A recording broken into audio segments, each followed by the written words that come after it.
Get your questions ready for this week's 1 hour call-in show all about non-game wildlife in Kentucky. That's the critters that creep and crawl and you don't necessarily hunt. The number to call, 1-800-944-4664.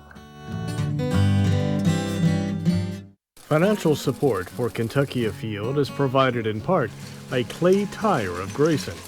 Cars and trucks, farm or trail, providing Eastern Kentucky a grip on adventure wherever the road may lead.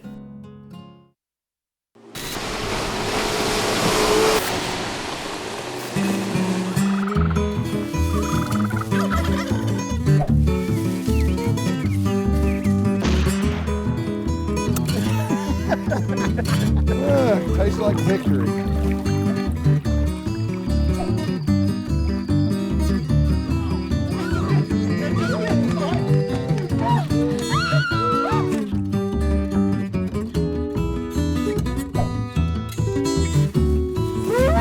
Doing sugar over here. You good, dog? She's 3.5. She's with me all the time.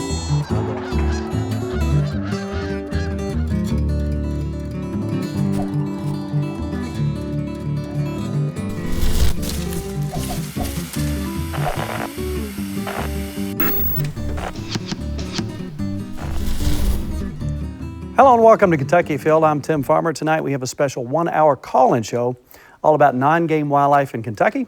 The panel to my left answering your questions tonight, Kate Hayden is an avian biologist. Thanks for being here. And next, John McGregor, herpetologist. Thanks for being here tonight. And Brooke Hines is a bat ecologist. Now we're going to get at one question the general public has been just talking about a lot here lately.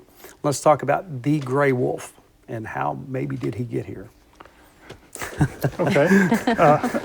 That's all you, man. Yeah, We drop them from we had parachutes. a press release that came out last week, and a man who was hunting predators on his farm shot and killed, this is last March, shot and killed a 73-pound gray wolf, and it was actually, tissue samples were sent off, and genetically it's a gray wolf. It's just identical to the wolves up north, and didn't have any domestic dog DNA or anything. So the question is how to get here. Right. Obviously, we don't have packs of wolves running around. We hear coyotes, but I mean, I saw a monkey at Kincaid Lake one time. So, I mean, anything is possible, but let's talk about how maybe this, we won't talk about that, but no, seriously.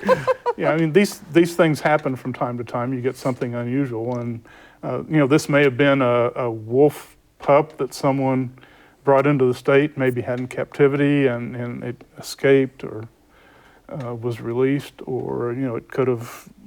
There are people who have things like this that they buy at these animal auctions, and you're not allowed to have something like that in Kentucky, but that doesn't mean there isn't somebody who has one. Mm-hmm. I'm pretty sure that we don't have a native population starting. I think the closest wild gray wolves are in northern Michigan and northern Minnesota, so it's a long ways. Well, the guy who had the monkey, he threw it in a cage next to his Bengal tiger cub. So strange things happen here and there illegally.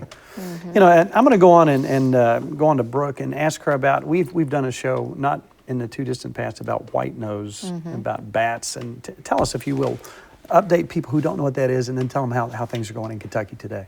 Well, white nose syndrome is a fungus that was found in the United States in 2006 up in New York, and it's spread like wildfire down through the Northeast. It's coming to the Southeast and over into the Midwest, and every winter it's decimating populations of hibernating bats, and the last estimate from the U.S. Fish and Wildlife Service was 5 to 7 million hibernating bats have died from this disease. And it's a fungus, and it's been newly redescribed, and I'm not even going to attempt the name, but it was formerly known as Geomyces destructans, and it's a cold-loving fungus that grows on the bats while they're in torpor and hibernation, and it invades the dermal layer and causes them to arouse more frequently than what they typically do, and they burn through their fat reserves, can cause scarring on their wing membranes, which can also alter their hydration.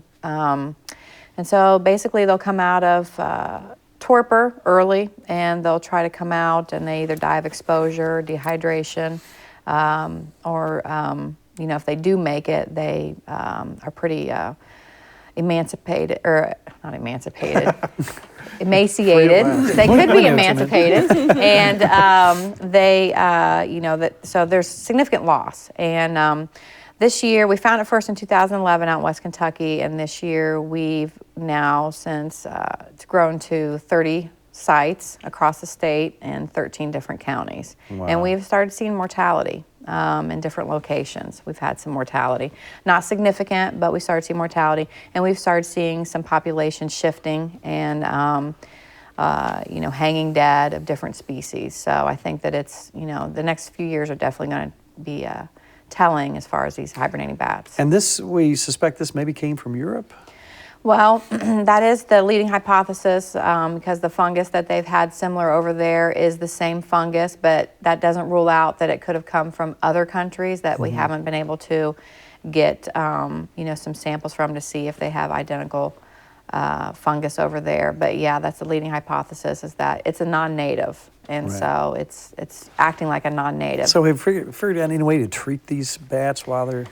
No, I mean, this fungus it's pretty fragile. When it's growing, the hyphae are really easy to destroy, and there's a lot of things that kill it. But you can't spray bats with fungicide, and you can't spray caves with that. So that's the problem, trying to figure out a way to treat the bats that won't kill the bats. And, bats are really sensitive to disturbance, so that's another issue. So you've got your eye on it, and it's being closely monitored as best we can. Right. We monitor, around 100 sites every winter, and we always try to get new sites and trying to keep track of what's going on with it and hope the research can catch up and we can come up with something. Now, this is our non-game show. Again, this is about anything that we don't necessarily hunt or fish, the creepy crawlies, the unusual things that are out there. Number to call, 1-800-944-4664. And Jimmy from Mountain Sterling wants to know, how do I get rid of a vulture roost on my property? And why would you want to get rid of a vulture roost on your property? Well, this is pretty common in Kentucky. In the wintertime, vultures like to gather in large numbers at nighttime to roost, and it's just kind of a safety in numbers type thing. They usually gather in warmer spots, which is often urban areas. All the concrete and things, keep the areas a little bit warmer. So sometimes that can end up right next to people's houses, which can make them uncomfortable because it builds up some waste under the trees that the vultures are roosting in. So the best way to deal with that is to make the vultures uncomfortable, make them feel like they don't want to sleep there anymore, which is usually it's pretty effective to use pyrotechnics to do that. And so in fall, when the vultures start to gather for the first time of the year, if you get out there, of course, with the permission of your local government, to shoot off some pyrotechnics and just make them uncomfortable, don't let them settle in. If you do that for a week or two very consistently, They'll get the message. Yeah, they'll decide to go sleep somewhere more comfortable and less noisy. So. Well, nobody's bothering them. All right, Carrie from Madisonville wants to know, they put out bird feeders every year, and they want to know when's time to stop feeding the hummingbirds. Oh, yeah, well, that's coming up pretty soon. Our hummingbirds migrate for the winter, and so there's no need to have a hummingbird feeder out during the wintertime. Usually by the middle of October, the end of October, it's good to take your hummingbird feeders down because they should be gone by then. Now, the one great thing about this particular show is the fact that John McGregor usually brings some sort of something to look at. And in this case, it's a snake or two. Let's see what you got this year while we're getting some more questions ready. On Friday nights, my wife and I go to the Mexican restaurant in Nicholasville. Now, wait a minute. How do you get snakes at the Mexican restaurant? The friends of ours play country music on Friday nights, and my friend Jerry, a couple of weeks ago, he came up to me after they finished playing, and he said, "I got a present for you." Oh no! And so I went. He said, "I found it in my yard." So went out there, and he had a coffee can in his vehicle, and he picked it up, and he says, he got this terrible look on his face, and he says, "Uh-oh," and there was nothing in the coffee can. So he had caught, this is a rat snake, he had caught the snake and put it in a coffee can, and it got loose in his vehicle. So we went on a snake hunt, and I found it underneath the back seat, which was good, made his wife real happy. But this is, I get a lot of people who email me photos of snakes that they find in their houses. I've gotten, and it's almost always a rat snake. People call this in eastern Kentucky and central Kentucky, this is a cow snake or cow sucker. In western Kentucky, it's a chicken snake, but it's a rat snake. And in a lot of places, it's a rattlesnake because it's got diamonds on its back, and you have to chop its head off immediately. Yeah, not only that, but when one is upset, it will actually vibrate its tail. So That's probably got a bunch of them killed, yeah. hasn't it? But anyway, these are found in every county. This is one of the few kinds of snakes found everywhere in Kentucky, and they're really good climbers, completely harmless. And if you can get in on its head, it's got a round pupil, so you can tell by just looking at that it's not. And let's talk not about that. venomous. Tell us, that's one way you can tell a poisonous from a non-poisonous snake, and explain to us what that is. Yeah, the easiest way is from a safe distance. You look at the eye.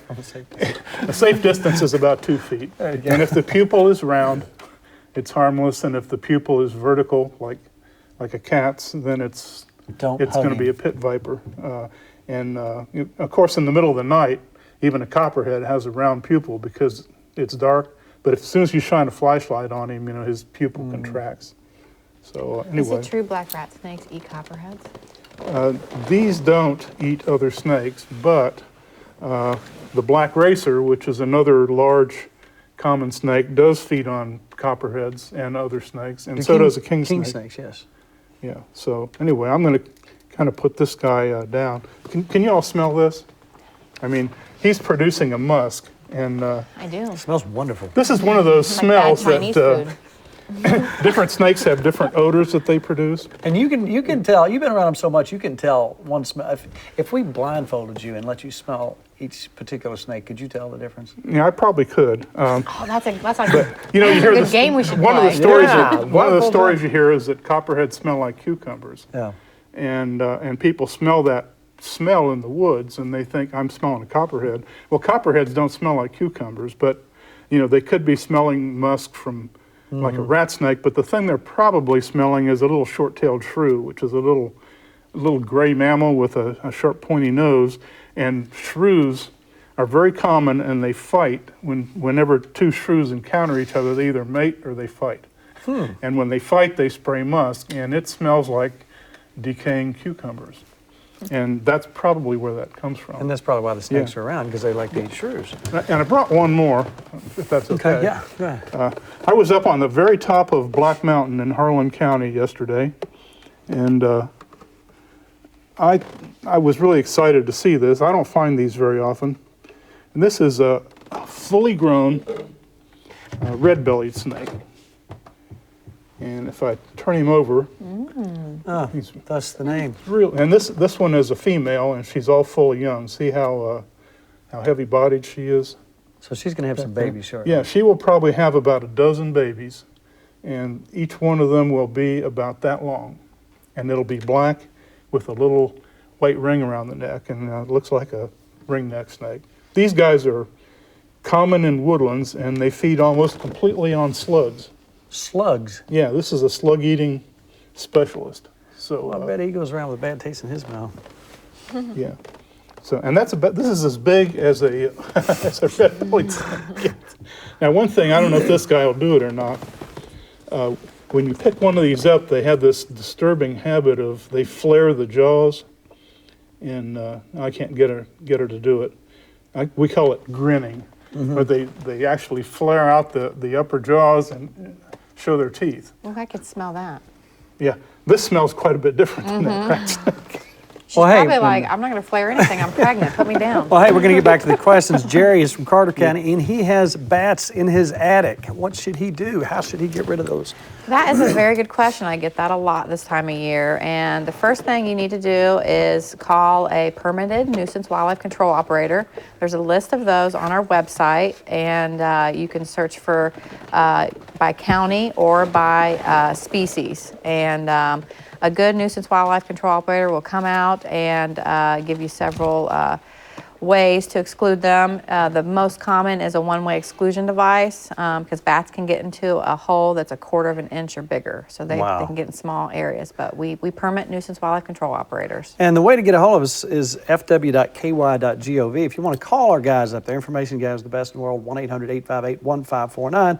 or write us, #1 Sportsman's Lane, Frankfort, Kentucky 40601. And I guess, you know, if you want to do it yourself, these bats go out, obviously. Can you put wire mesh and stuff There out? are plans to do exclusion devices, humane exclusion devices, and the trick is you want to wait till after maternity season, which is we're outside the maternity season right now. Usually August 15th is about the time where we in the maternity season. You don't want to trap any non-volant or non-flying young in there, and there's plans online to be able to do that. You can just type in exclusion devices for bats and be able to come up with some stuff. And Gary is from Pendleton County. How can you promote bat growth on or around your property? He wants bats, and tell people why bats are good. It's obvious to us, but I mean, tell people why you want bats. Bats are cool. They like to eat insects, and they will eat a lot of crop damaging insects when they turn into moths.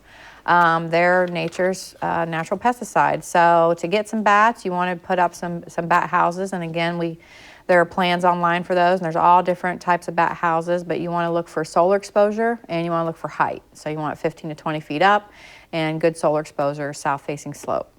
Gotcha. Keith is from Breckenridge County. Where are the armadillos coming from? They are here. We've seen them in western Kentucky. And they have naturally just moved across the state in pretty much a wave, and they are they're all the way into Round County, Knott County, Pulaski, McCreary. They're pretty interesting, and I'm to the point now where I see them every time I go to western Kentucky. I see at least one run over on the WK Parkway. You know, they're pretty widespread. I think the last place they'll become common is the bluegrass because it's so deforested. But you know, last 2 weeks ago, I was out at Land Between the Lakes, driving the roads at night, surveying for snakes, and I saw 5 live armadillos in one night at OBL. And do you know why the armadillo crossed the road? To get away from John. To prove to the possum that it could be done. Okay. That's really good. What I heard. Thank you very much.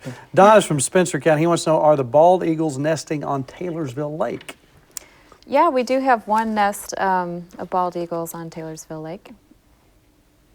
That's one of 115 in the state, so they're really becoming quite common. Let's talk about that. We're seeing great numbers on almost every county. You hear people calling. Why is that? They're doing just fantastic. It's just natural expansion. You know, ever since DDT was outlawed, they were allowed to have some good productivity again, and so every year we document more and more, and this year we documented 115. David's from Jefferson County and was talking about the gray wolf. Did they used to be here? In early historic times, we had gray wolves in eastern Kentucky. And then we had the thing called the red wolf that was in the western part of the state. And there's a lot of debate as to whether that's a real species or not. But anyway, they may have just been kind of modified coyotes, but we did have gray wolves in northeastern part of the state anyway. Valerie's from Menifee County, and she wonders why she's seen so many copperheads this year in eastern Kentucky. You know, I have seen a lot of copperheads this year. I think it has to do with we've had so much rainfall, and there's been a lot of vegetation growth, and the small mammal populations are way up, and that's one reason for it. Another thing that, and we've just started looking at this year, there's a guy named Raymond Little he's a law enforcement guy down at Big South Fork, and he's been investigating copperheads in a campground, and they're actually they showed up in July, and they were feeding on the cicadas that were coming up out of the ground to to change from an nymph into adults. And we think the same thing is happening in some of the other on the ridgetop areas all over eastern Kentucky. So that's kind of interesting. But copperheads are really common this year, and they're all adults. You know, it's not like it's a good year for them or anything like that. They're just they're a lot more active this year because there's a lot more food, I think. Ernie is from Shelby County. Where do hummingbirds go when they hibernate? Well, they don't hibernate. They migrate, and they go to Central and South America. Long trip. They go across the Gulf of Mexico to get there, so they come back to us in May. And they don't hitch a ride on geese, and they don't sip Mai Tais when they get to the beach. They fly all on their own, and they deserve all the credit. That's exactly right. Ken is from Garrett County. How many species of vultures are there in Kentucky? We have 2. We have the turkey vulture and the black vulture. The The black vulture recently expanded its range, and so we didn't used to have quite so many, but now we do have more of those. Thomas is from Shelby County. How many counties have rattlesnakes in Kentucky? Where do you see rattlesnakes in Kentucky? They're kind of scattered. They're real common at Land Between the Lakes. They're real common in the Mammoth Cave area. And then across southern Kentucky going eastward into like McCurry and Whitley, and then all through the eastern part of the state, especially in the Daniel Boone National Forest and the really rugged country. We don't have any rattlesnake records ever for the entire bluegrass region. So if you don't like rattlesnakes, the bluegrass would be a good place to live. And western Coalfield doesn't have very many rattlesnakes either, just in a few places. You know, we've got one area in Hancock, one area in Ohio County. Other than that, they're pretty scarce. And then the Jackson Purchase, they're really rare also. Bill is from Davis County. Excuse me. And he has, well, for reasons we won't talk about, there's a little confusion about the range of water moccasins in Kentucky. Can you explain what part of Kentucky they actually are in, if you will, please? Yes. We have, the cottonmouth is on our SWAP list, our list of wildlife of conservation concern. And in Kentucky, we have them in the Jackson Purchase, at Land Between the Lakes, and in about half the counties in the western Coalfield. So the furthest east cottonmouth site we know of is in Davis County. It's in the Panther Creek drainage. And then there's another site in Butler County in the Mud Creek drainage, and everything else is west of there. So if you live in Bowling Green, you have to drive 45 minutes west before you're in cottonmouth country. Everything else that people call a water moccasin, anything east of there, it's a harmless water snake. But if you're not sure, take a photo of it, email it to our info center, and I'll get it identified. I've got so many arguments over people have said, there's a water moccasin up on Elkhorn Creek. Water moccasin is one of those terms that people use for any snake that's around water. Mm-hmm. Yeah. All right, Matthew is from Bullitt County. He has barn sparrows roosting under his porch, and he wants to get rid of them. Actually, I think that'd be kind of cool. I'd probably let him be, but that's... Yeah, I'm not sure. There's two species he might be talking about. He might be talking about barn swallows, or he might be talking about house sparrows. House sparrows are one of our unprotected species, and they nest in crevices. So if it's in a cavity, it might be a house sparrow, and that's one of the few birds that you can actually take. Of course, you want to be positive of what the species is before you take any bird. If it's a barn swallow, it's a protected species, and so you can't disturb its nest or take the bird. You could discourage a bird from being there by just scaring it away. But they do a service. They eat bugs, so they're kind of good to have around. And speaking of eating bugs, Billy is from Pike County, and he wants to know what kind of bugs bats eat. Well, that's a good question. All the bats in Kentucky, the 15 species that we have, and here that occur regularly in Kentucky, are all insectivorous, and they eat a wide range of species. They typically eat moths, aquatic insects. Mosquitoes are part of a bat's diet, but I kind of attribute it like we eat popcorn. It's not a main course, but we do like to snack on it. And then the bigger bat species, like big brown bats, like to eat flying beetles, the harder, bigger insects. So it's a pretty good range of insects that bats will forage on. John, why are we still releasing baby rattlesnakes from helicopters to control the turkey population? I mean, I knew we were going to get it, but why do we keep doing that? I don't know where we're getting the rattlesnakes, I want to know where we're getting the funding to fly these helicopters to drop these rattlesnakes. I mean, I'm in the field all the time. I'm looking for rattlesnakes. Right. Okay, this year I have seen 4 rattlesnakes. So I just don't see enough that I'd be able to catch enough, to do that. I don't know where that story comes from. I don't either. I think it comes from people who are growing dope. I have heard that. They want to keep people out of the woods. And they're everywhere. They make up this stuff. And, I get that question at gas stations, at Cracker Barrel, I've wherever. had biologists tell me that they've gotten that information from people that work at Fish and Wildlife. I mean, I've had people tell me that. Yeah. Well, when I used to work in fisheries, we would go out and shock a lake, and you'd go to the local restaurant and say, "Man, I saw fisheries out there. They shocked up a 23-pound bass yesterday." And I say, "Well, that was us, and no, we didn't." Yeah, you did. You're just not telling us. So Yeah. there you go, and there you have Loch it. I Ness have to monsters admit, and if Taylor's we Real Lake. did stalk rattlesnakes out of helicopters, we You would we, be- we wouldn't tell anybody. But just, an average rattlesnake probably weighs 7 or 8 pounds. Right. And if you dropped him out of a helicopter, when he hit the ground, he would Splat. just bust Yeah. open. But how about the parachutes that they use to soften the? Bring me a parachute and You would be the one in the helicopter playing the Wagner. Da, da, da, da. You'd be driving them out. Okay, we John. don't do that. Okay, absolutely. We do not do that. John's from Woodford County. How do you get rid of a family of skunks? And what's that one? We have wildlife control people that we have a list of. Nuisance And wildlife there's a control way. Nuisance wildlife There's a way to get a hold of that we those permit. people And they're on through our the website, department. fw.ky.gov. Hopefully, someone with a very poorly developed olfactory. Yes. All right, Darren is from Davies County. Why are male cardinals losing feathers on their heads and looking bald-ish? Well, this is really very common this time of year, and Really? we're getting a lot of calls about this. There's 2 reasons that cardinals lose feathers on their head. One is that they're molting, and this time of year is when birds molt because it's right before migration and winter, and so they need fresh feathers to get through all that. And when they molt, they lose a lot of feathers at once, and sometimes it can look like they're bald on their head.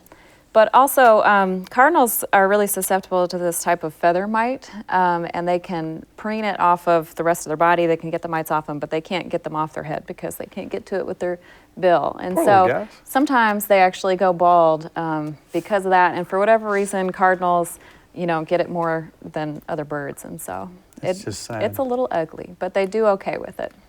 All right. Glenn is from Warren County, and he wants to know, do we still have spread-head viper snakes? And I'm sure he's talking about my favorite snake in the world, which is? That's the eastern hognose snake, and they have such great names.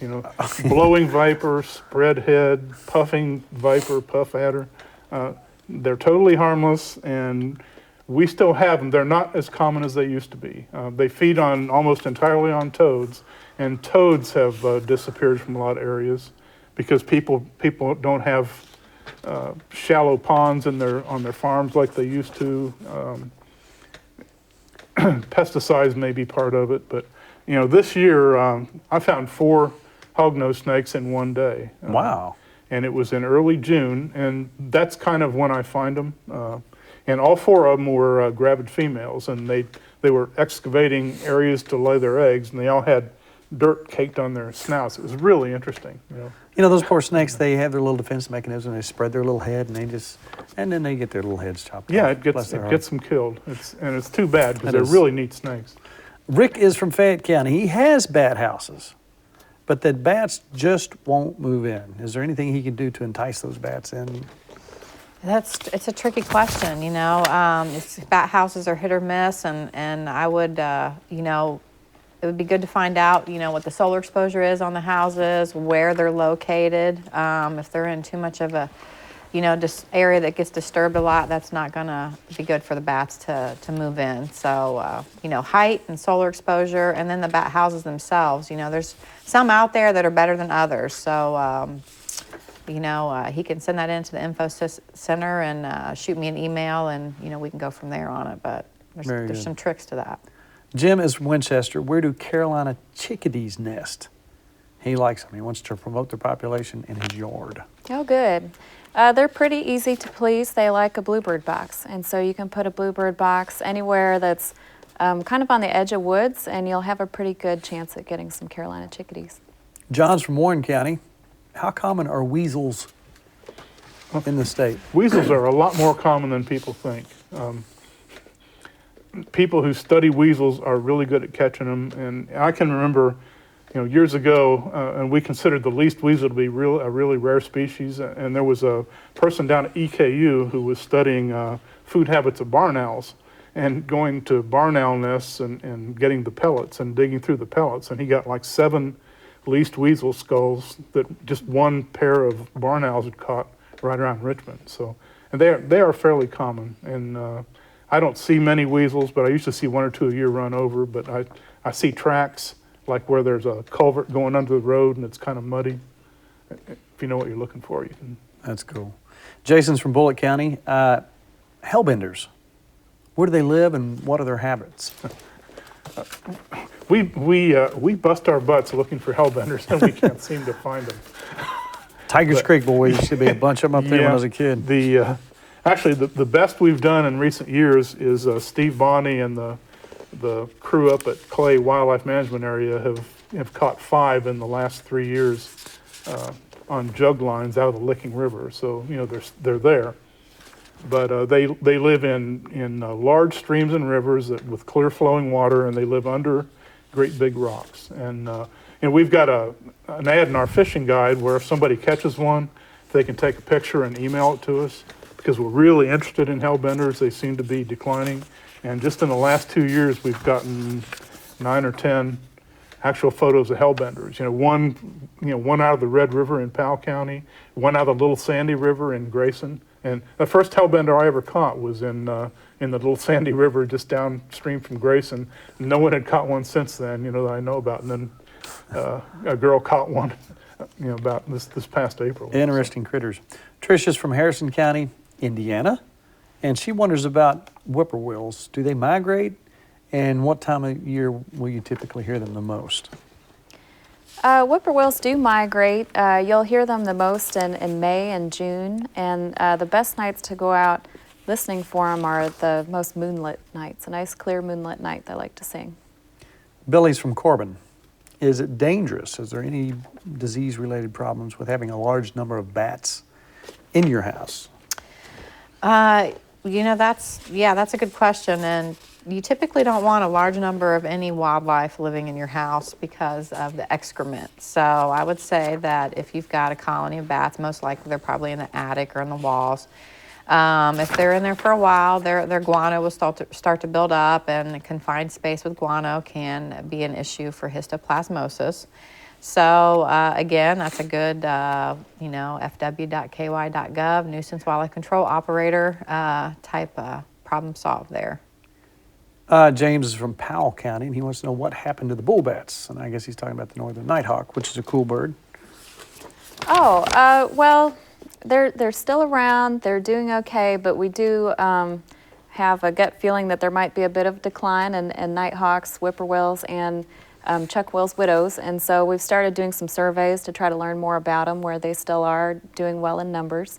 There might be some problems with predators with them because they nest on the ground, and so feral cats and coyotes might cause them some problems, when they're having young on the ground. If you want to see one of these birds, you know where I typically see them?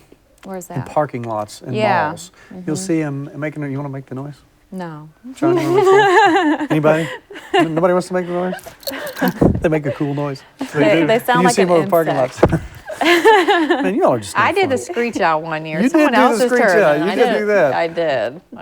All right. Neil's worried. Now, sometimes there's some myths and some things that people worry about that may or may not be true. Let's address this. Neil's from Hardin County. I've heard people say this. He's worried that the black vultures are killing cattle, maybe young calves. Yeah, there's some truth to that. Black vultures are different than turkey vultures in that they will occasionally take live prey. Vultures most of the time end up at birthing sites for cattle because of the afterbirth. They want to eat the afterbirth, and if there's a stillborn calf, they will certainly feed on that. But on rare occasion, it has been documented that black vultures will occasionally feed on a live calf. This is really rare, but of course it's of concern to farmers. And so if they do see that, they can call our office or they can call the USDA Wildlife Services. Leo is from Jefferson County, and I think this is a legitimate question. Why are they spraying poison to kill weeds near Mammoth Caves instead of mowing? I didn't know they were doing that. He may have seen Does somebody. Mammoth Cave know they're doing is that? this actually in the park? I mean, I guess around I'm that over area. at Mammoth Cave National Park generally twice a month, and I have never seen anybody spraying anything in the park. Now, the county highway departments go along, and that's kind of typical roadside maintenance in a lot of our counties out in rural areas, and their trucks go along and they spray all the roadside weeds. And a lot of times it's aimed at things like Johnson grass and But typically not within the park. Yeah, as far as I know, not within Mammoth Cave National Park. Here's an interesting question. Leon's from Breckenridge County. Is it legal to pick up protected bird feathers, federally protected bird feathers? It actually isn't. So most migratory birds are protected by a federal law, the Migratory Bird Treaty Act. And so that makes it illegal to not only kill the birds, outside of any established season, but it also makes it illegal to possess their feathers, just because you don't know, the federal officers don't know if you shot the bird and that's how you got the feathers, or if you picked it up off the ground. And so the general rule is just, don't possess any migratory bird feathers. Tallis is from Harrison County. A lizard with a blue tail living by his garage. His neighbor called it a blue-tailed skink. Is that right? That's right. Hey, he's got a smart neighbor.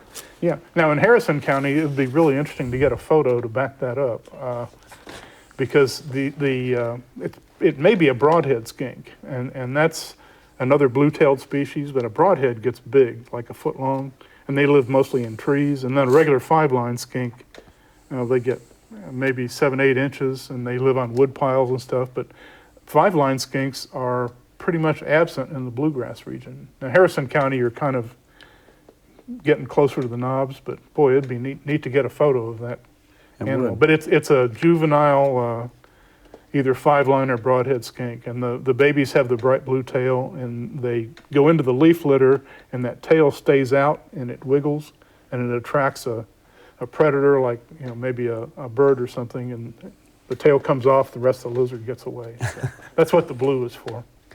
Ronnie is from Nelson County. What snakes give live birth, and do any lay eggs? About half of our snake species are egg layers, and about half are live bearers. So the ones that have them alive are all the venomous snakes, copperheads, rattlesnakes, cottonmouths, and all the garter snakes and water snakes and their relatives, and the brown snakes, the red belly, the earth snake. They all have them live. Everything else lays eggs. So that's the green snakes, the rat snakes, the racers, pine snakes, the hognose or spread head, and then some of the small ones like the ringneck and the worm snake lay eggs. So it's about 50-50. Jeremy's from Louisville. What types of hummingbirds are commonly found in this area? Well, for the most part, we just have the ruby-throated hummingbird. That's the only hummingbird that we have that nests in Kentucky.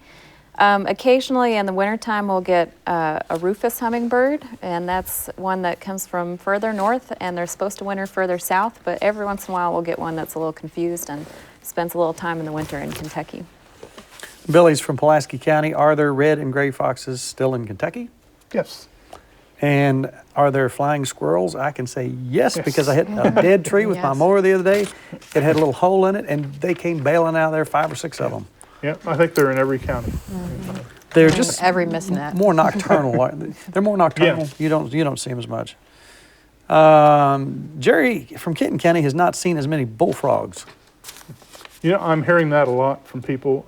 I'm out at night, or I have been in late May, June, July, doing a lot of frog surveys, and I've heard plenty of bullfrogs this year, but everywhere I've been doing the surveys has been in western Kentucky, and I don't know of any problem that's affecting them, but at a place like Sloan's Crossing Pond at Mammoth Cave National Park, which has huge bullfrogs and lots of them, there are just as many there as there have ever been, and I really can't answer the question. Mike is from Wolfe County. He's finding dead crows on the road. Is there something killing crows out there? West Nile virus gets crows pretty bad, and this time of year that can sometimes be an issue. I don't know if they've been hit by a car, if they're on the road. But other than that, no, there's nothing in particular affecting crows. I'm getting a bunch of these, and let's just cover a massive amount of these right now. This one just happens to be from Ruby, but there's a bunch of them. She's from Jefferson County, but she's got groundhogs. Folks will want to get rid of groundhogs, and folks want to get rid of chipmunks. What do they do? Once again, you can trap it. You can go to southern states and get a little have-a-heart trap, right, and set it along your, the edge of your foundation or something, and you can catch chipmunks, and transport them a couple of miles and release them in a park or something. And that's pretty easy to take care of. But something like a groundhog, I think you need to get a hold of someone who knows what he's doing. one of those nuisance wildlife control people. And our numbers for the department, the website is fw.ky.gov. Number to call, 1-800-858-1549. Our information people will help you with that. Or write us the old-fashioned way, number 1 Sportsman's Lane, Frankfort, Kentucky, 40601. And Jim is from Jefferson County, and he wants to go out and spot some bald eagles. What's the closest location? What's his best chance of going somewhere and seeing a few eagles flying around?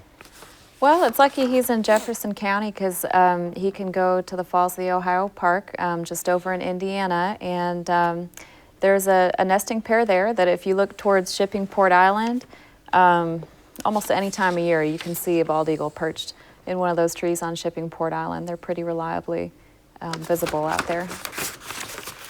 All right, Tim wants to know, where do purple martins go when they leave this part of the country? Well, right now purple martins are gathering in large numbers, getting ready for migration, and they spend the winters down in Central and South America. So they're going to head out pretty soon. They're hanging out with hummingbirds. Yeah, vacation. All right, we get this one on occasion. It's Bill from Ohio County, and he wants to know, is there a bird called the rain crow or a rain crow? Yeah, the rain crow is actually another name for a yellow-billed cuckoo, and I'm not sure exactly why they have that name, but it's just kind of an alternative name for them. Don is from Jessamine County. Do bats actually carry rabies? They can. They're a mammal, and just like any mammal, they can contract rabies. They typically don't live very long once they contract it, but there are some species that can have it for a month or so. But yeah, they can carry rabies, but not every bat has rabies, obviously. And we're getting a massive amount of questions here. I'm about to drop them all on the floor, but we're getting as many answers as we can. But let's touch on this because I think a lot of people are just tuning in. I'm getting a bunch of these. People, this is Karen from Manchester. How do you get rid of bats? Let's cover that one more time if you got them in your house. All right. If you have bats in your house, you need to get on our website or call the Information Center. We've got nuisance wildlife control operators that we permit. We do not do any exclusions at the department, but we permit companies or individuals to do that. And the website's fw.ky.gov, and we have a permitted list on there, and you can search by your county or by the species that you are needing to have assistance with. And there again are all the ways to contact us. And again, that 1-800-858-1549 number. If for some reason you don't get through tonight, don't hesitate to call that first part of the week. We have the best information people in the world. They will find the answer to any question you have just about. Except for Wanda's question from Knott County. Well, maybe I know how to answer this. Where do you send pictures of the mountain lion when you get one? To John McGregor. Okay, send it to info.center@ky.gov. And cell phone picture, you can just send it right to us. There you go. Like we say, there's a wolf. I wouldn't be surprised if someday somebody sent a picture of a giraffe. I mean, strange things happen and you just don't know. But if you got a picture, we would really like to see that. Yeah, I love seeing stuff like that. Giraffes? I haven't seen a giraffe. Hey, I saw my first black bear in Kentucky last Thursday. Well, that's something that that we're starting to see a lot of, which I think is cool. But take care of your trash. Please take care of your trash. Why is it not, and this is Shirley from Jefferson County, why is it not illegal for snakes to be in homes, but it is for raccoons? Okay, you are allowed to have for personal use up to 5 of any native Kentucky amphibian or reptile. Okay, and that allows Boy Scouts to keep frogs, for reptile study merit badge, teachers, nature centers, kids who just get an interest in this stuff. But we do have a big long list of species that you cannot keep at home, and including venomous snakes that are not native to Kentucky, any snakes deemed dangerous. And there are reasons that we have these. And there is a thriving pet trade in amphibians and reptiles. People have captive bred arrow poison frogs, all kinds of lizards, leopard geckos. I mean, a really neat thing, bearded dragons. And these things, they're almost like cats and dogs. I mean, it's and it's really not much different than keeping tropical fish. You can keep tropical fish, but you can't keep, native fish in an Right. aquarium without a permit. And we protect native wildlife, but You know, we did a segment recently with you, and we were talking about barn owls, which are neat critters. Boyd is from Jessamine County, and he wants to know what kind of owls are found in Kentucky. And you know what? If you've ever heard a barn owl in the middle of the night make one of its, you want to make that noise? I didn't figure you would. It's pretty blood curdling, but we had a segment on that, and you're doing a study on this sort of thing right now. But Right. tell folks a little bit about that, but also talk about the how many different kind of owls do we have in Kentucky? Yeah, so we have several different kinds of owls in Kentucky. Some of the more common ones are the great horned owl, that's the biggest one. We have barred owls, they like to be in the woods. We have screech owls, which are small and like a variety of habitats. Some of the more rare owls are the barn owl, which we have a research project on. We're looking for them. They're really quite rare, and I don't think Boyd County would probably have too many. They like open, more agricultural habitats. In the wintertime, we also get short-eared owls. They migrate down and spend their winter here occasionally from up north. So, Does anybody want to take a tick question? Mike from Hopkins County, how many kind of ticks do we have in Kentucky? We got the gross kind that bite you. we have several different kinds of ticks. I mean, the commonest ones, one of them would be the dog tick, which has a little white C on the back, and the Lone Star tick, which has a bright white dot on the back. That's the one that has the seed ticks, where you bump up against a ball of them, and then all of a sudden they're just all over your leg. Been there, done that. Turkey hunting. Yeah. There's also like Scrape a black-legged off deer tick. There are a number of different species, but the major ones are the dog tick and the Lone Star tick. And I find this interesting. Scott's from Boyle County. Are there scorpions in Kentucky? Yes. Yes. I've turned some rocks over and seen them, and down around Dale Hollow. Talk about them. They're not big. But No, they're but we not have big. them. And actually, we just put a scorpion photo on our Facebook page a couple of weeks ago. The scorpion we have is called the Southern Unstriped Scorpion. It's about that big. The UK website calls it the Southern Devil Scorpion. But it's pretty much harmless. And I've been stung by these things. Imagine that. A number of times because they'll be on the underside of a piece of plywood or a rock, and I go to turn it over and I put my finger and I get stung. Daggone things. Yeah, and it's not as bad as a paper wasp. It startles you and it kind of makes you angry, and then Because you're looking for snakes. then you look and you see the scorpion walking off and his stinger's going like that. I got you, you know. And he's looking for But, snakes, he's getting stung by But scorpions. it doesn't really. I've never gotten any swelling. It itches for a few minutes and then it's gone. So it's not anything to worry about. Now, I only get what I read, so I'm reading this. This is Roger. He's from Madison, Indiana, and we thank our out-of-state viewers for watching as well. He saw a red bat in a pond. In the pond. In the pond. In the pond. And he doesn't say if it's dead or alive or what the situation was there. Bats are interesting when they get in the water. They can swim, and they don't obviously like to. They'd prefer to fly, but they can swim. And the red bat could have got knocked in there by a predator. Or it could have flew, trying to get a drink of water, or for whatever reason ended up in the water. Usually when they're in the water, they're either trying to get out of the water or they are deceased. So, but red bats are a very showy bat, and they're a common bat, and they can be found in urban areas, and they're pretty much everywhere. So, Sandy is from Campbell County. What's the difference between a water dog and a hellbender? Good question. Okay. Water dog is one of those words, but like cottonmouth. probably like a water moccasin. She probably means a mud puppy is what we call it. A mud puppy has red gills on the sides of its head. Right. And it's kind of a cylindrical, maybe gets about 14 to 16 inches long. A hellbender has got a big flat head, gets up to 2.5 feet, and it's flattened, and it has folds of skin on its sides, and it doesn't have odd-looking critters. It doesn't have red I wish we had a gills. picture of that. It's a big salamander. Yeah, hellbenders are much uglier looking than a mud puppy, but I do get a lot of mud puppy photos because a lot of people don't realize we have two different big salamanders in our rivers. Well, I got you. Norma wants to know, how big do black snakes get, and what would be a big black snake? Okay, black snake, that's another one of those words. We have the rat snake and the black racer and the black king snake. And I've heard them all called black snakes, but a really big rat snake is 6 feet long. I have seen one genuine 7-footer out in a town called Pilot Oak out in western Kentucky.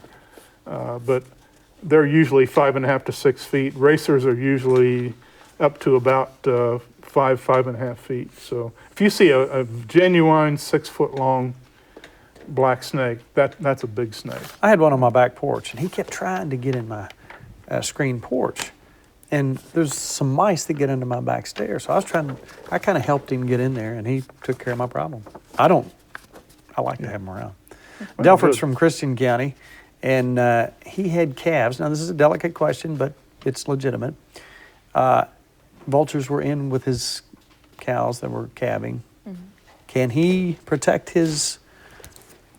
take appropriate measures to protect his livestock? Okay. And what does he need to do?